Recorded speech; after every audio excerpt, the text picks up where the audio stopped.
Court of Inquiry.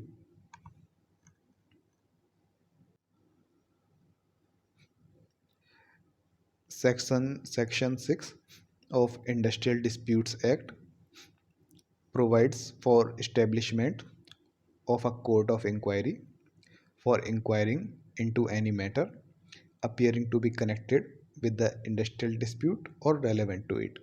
Okay, if there is any matter connected to industrial dispute or the matter is relevant to the industrial dispute, a court of inquiry is established for inquiring that matter.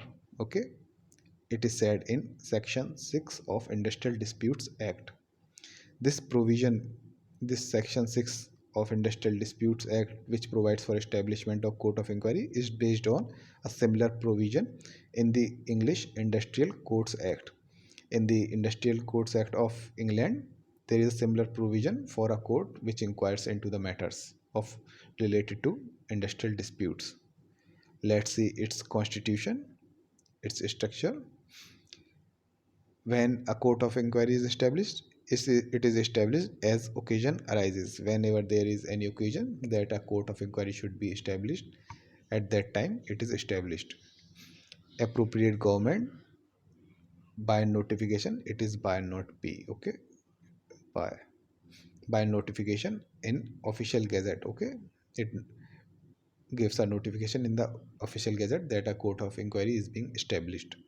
It appoints one or more independent person as court of inquiry.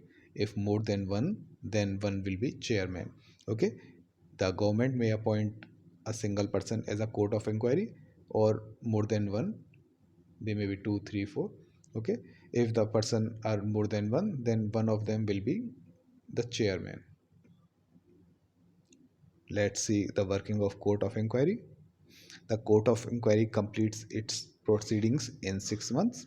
Then it submits its report to the government, and the appropriate government publish that report within 30 days of the receipt. So this was working. Now see the scope of court of inquiry. What matters it can inquire?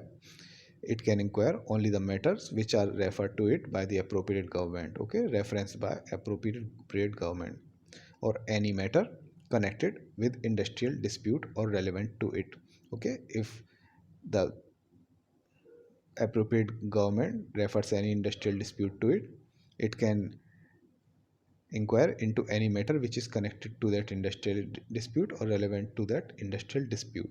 This is the scope. Now let's have a quick summary. Section 6 of Industrial Dispute Acts provides for establishment of court of inquiry for inquiring into any matter appearing to be connected with industrial dispute or relevant to it. This provision is based on a similar provision in English Industrial Courts Act. What is the constitution of the court of inquiry? The court of inquiry can be established as occasion arises. The appropriate government puts notification in the official gazette. The government can appoint one or more independent person as court of inquiry. If there are more than one, then one will be the chairman. The working of court of inquiry. The court of inquiry completes its proceedings in 6 months, then submits its report to the government. The government will publish it within 30 days. The scope. The court of inquiry can inquire into the matters which were referenced to it by the appropriate government, or any matter which is connected or relevant to the industrial dispute referred to it. So this is court of inquiry. The next authority for settling industrial disputes, that is labor court, which we will cover in next video.